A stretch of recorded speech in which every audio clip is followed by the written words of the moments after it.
All right, let's dive into a story you've probably never heard, but absolutely should have. We're talking about a powerhouse dynasty that ruled ancient Assam for 2.5 long centuries. I mean, these guys conquered empires, built incredible temples, and then somehow just kind of vanished from the history books. This is the story of the Salasthambha Dynasty, and it all kicks off with a really, really interesting name. To really get a grip on who they were, you gotta start with their name, which is, well, it's both fascinating and a little bit controversial. You see, they also went by another name, the Mlechchha Dynasty. And that name, well, it raises a big question right off the bat. Who exactly were the Mlechchhas? So, Mlechchha, in Sanskrit, this was not a compliment.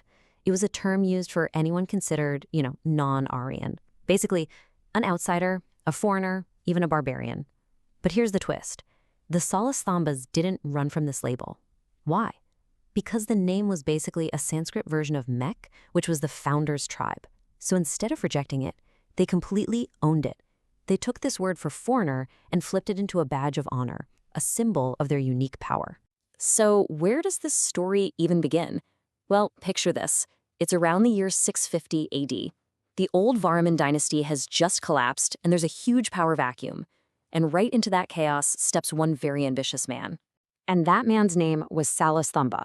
Now, you might also see him called Avantivar Varman or Madhav, but whatever you call him, one thing's for sure. He was not your average local chief. No way. The records we have paint this picture of a guy with incredible ambition, just pure, unwavering resolve. Exactly the kind of person you'd need to build a whole new kingdom right out of the ashes of an old one.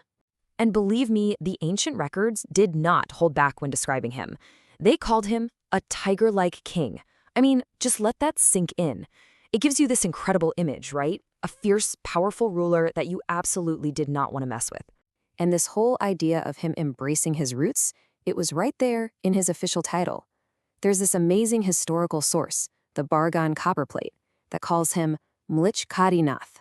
You know what that means? Lord of the Mlechchhas. He was literally proudly declaring himself the king of the very people that the establishment looked down on as outsiders. That's a power move. So, this is super important. Salasthambha wasn't just some warlord. He was a real visionary, a state builder. He managed to unite this whole fragmented region, and then he made a game-changing decision. He moved the capital. He shifted the entire center of power to a new place called Harupaswara, a city you might know today as Tezbor. And that single move set the stage for the next 250 years. Okay, so with that solid foundation in place, the dynasty was primed for something bigger.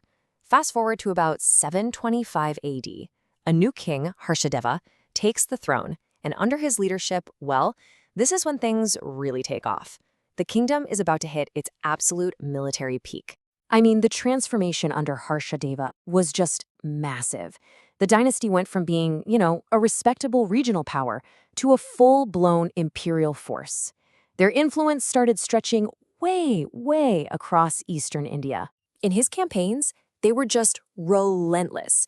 He swept through Gauda, which is in North Bengal, then he pushed south into Odra and Kalinga, that's modern-day Odisha, and even conquered Kosala.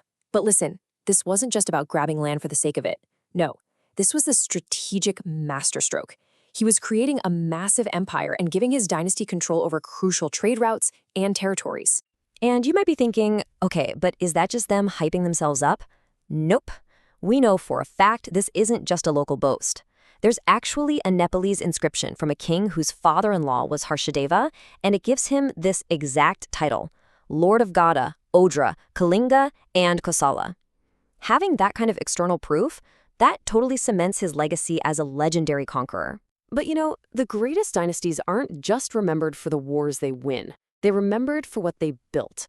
So after this incredible age of conquest, the dynasties shifted gears. They entered this amazing era of construction, and it was all centered on their capital city, Tezpur. Now, there are two kings from this period who really stand out as master builders. First up, you've got Harshavarman. This guy took on all these grand titles and, more importantly, built a huge Shiva temple and a massive water tank.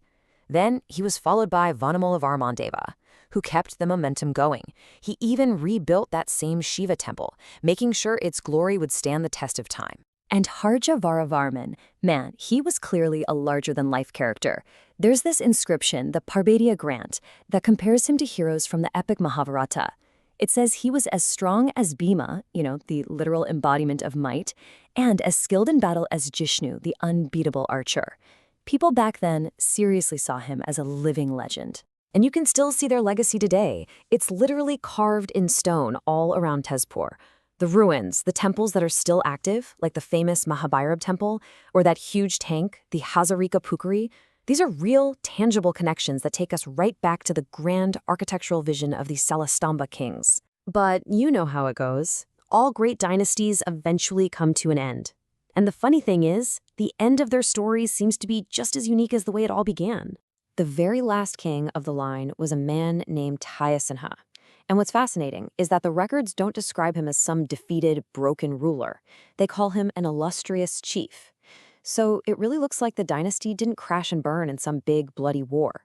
It seems to have been a peaceful transition, with the family line just ending. And the Pala dynasty simply rose up to take its place. Just think about that.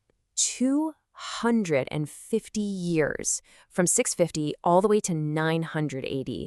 That is a remarkably long time to maintain stable rule, and it absolutely shaped the history of that whole region. And over that quarter of a millennium, a total of 21 kings sat on the throne. Now, we've really focused in on the big names, the founder, the conqueror, the builders, and the last guy, but it's worth remembering it took an entire line of kings, 17 others, to keep that legacy going for so long. So when you lay it all out, you really see the full saga. It all gets started back in 650. They hit their military peak around 735 under Hashadeva. Then comes that golden age of building in the 800s, and finally a peaceful end in the year 900. It's just a classic, compelling story of a dynasty's complete rise and fall. And that really brings us to the final big question here. The Salasthambhas, they achieved so much. And yet, let's be honest, they are far from a household name. So if a dynasty can build a capital from scratch, conquer a massive empire, and then just fade from popular memory, what does that really tell us? What does that say about how history itself gets written? About which stories we choose to tell and which ones we allow to be forgotten?